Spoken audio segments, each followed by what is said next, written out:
Jika terdapat hewan darat yang lahir dan ditakdirkan untuk berlari, maka mamalia itu adalah cheetah. Mereka dikenal sebagai hewan darat paling cepat di muka bumi dengan kecepatan mencapai 110 km per jam dalam waktu kurang dari 3 detik. Gimana? Kecepatan ini melebihi kecepatan mobil sport seperti Ferrari atau Lamborghini Aventador. Saat berlari dengan kecepatan penuh, mereka bisa berpindah sejauh 6 hingga 7 meter dalam satu langkahnya. Dengan kecepatan itu, yang ditopang dengan kaki panjang, tubuh ramping serta ekor yang berfungsi sebagai penyangga, keseimbangan cheetah bisa dengan mudah mengejar mangsa buruannya. Sebagai hewan karnivora, cheetah sangat suka berburu binatang kecil yang dapat mereka kejar dengan mudah. Mereka memangsa antelope berukuran kecil, kelinci, landak atau bahkan burung yang hidup di sekitar tanah. Nama cheetah berasal dari kata India itu, cheetah yang berarti yang bertindih. Setiap cheetah memiliki pola bintik unik dan berfungsi memberikan kamuflase saat berburu. Tidak seperti singa atau hena yang berburu di waktu malam. Cheetah memburu mangsa pada pagi dan sore hari. Mereka memiliki penglihatan yang sangat baik, sehingga mereka bisa melihat mangsa dari jarak 5 km.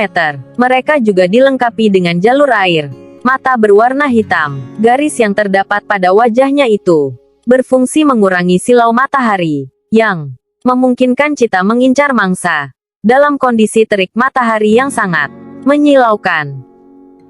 Cheetah adalah pemangsa yang sangat cerdik.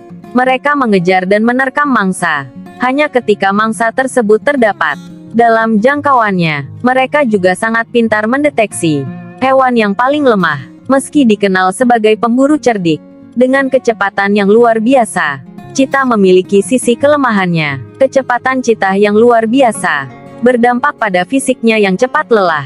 Mereka hanya mampu mengejar mangsa dalam waktu maksimal 1 menit. Keletihan itu membuat cheetah yang terkenal sebagai pemburu menakutkan di padang Afrika hanya memiliki tingkat keberhasilan berburu sebanyak 40 hingga 50%. Itulah sebabnya ketika cheetah telah berlari dan mendapat mangsa, mereka akan berbaring dengan nafas tersengal-sengal. Kondisi fisiknya baru bisa pulih setelah sekitar 30 menit, di mana kemudian mereka mulai memakan mangsa yang ditangkapnya. Cheetah memakan mangsa dengan cepat. Di alam liar, cheetah tidak berada pada puncak rantai makanan. Mereka merupakan salah satu mangsa yang cukup rentan. Cheetah adalah mangsa bagi para singa di Afrika. Tubuhnya yang relatif kecil, serta ringkih, dibandingkan predator yang hidup di habitat yang sama, seperti singa, membuat anak-anak cheetah menjadi buruan predator lain, seperti hena atau singa. Karena itu, induk cheetah melindungi anak-anaknya di rumputan tinggi, dan akan berpindah tempat setiap beberapa hari. Tidak seperti kucing besar pada umumnya, cheetah tidak dapat mengaum layaknya singa dan harimau. Cheetah bersuara dalam 3 cara yang cukup unik. Mereka menciptakan suara gemerijik atau mendengkur kicauan dan desisan. Mereka akan mendesis ketika berada dalam kondisi yang terancam atau ketakutan.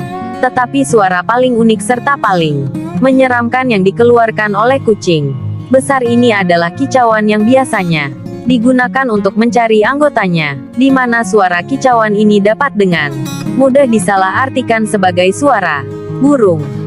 Kita pernah memiliki rentang sejarah yang sangat luas, yang membentang di sejumlah benua, tetapi saat ini mayoritas persebarannya dapat ditemukan di Afrika Sub-Sahara. Meskipun mereka masih dapat ditemukan di beberapa bagian berbeda di Afrika Timur dan Selatan, tetapi populasi cheetah liar tertinggi saat ini ditemukan di Namibia, Afrika Barat Daya. Di habitatnya cheetah dapat beradaptasi dengan sangat baik. Cheetah dapat bertahan dari rasa haus karena mendapatkan cairan dari darah hewan buruannya, dan dalam kondisi yang darurat, mereka akan meminum urin dari mangsanya.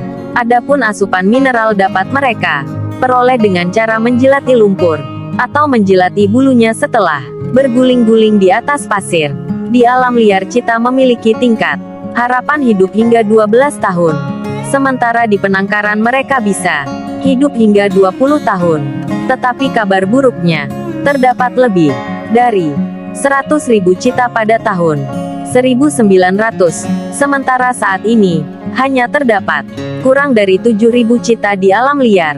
Mereka menghadapi ancaman yang serius akibat hilangnya habitat, konflik dengan manusia, perdagangan ilegal, dan masalah reproduksi. Karena keragaman genetik yang terbatas, ketika manusia merambah wilayah mereka, cita menjadi kehabisan ruang serta mangsa. Kondisi ini terkadang memaksa mereka untuk menjelajah peternakan dan padang rumput, hanya untuk mencari kawanan ternak untuk mereka mangsa.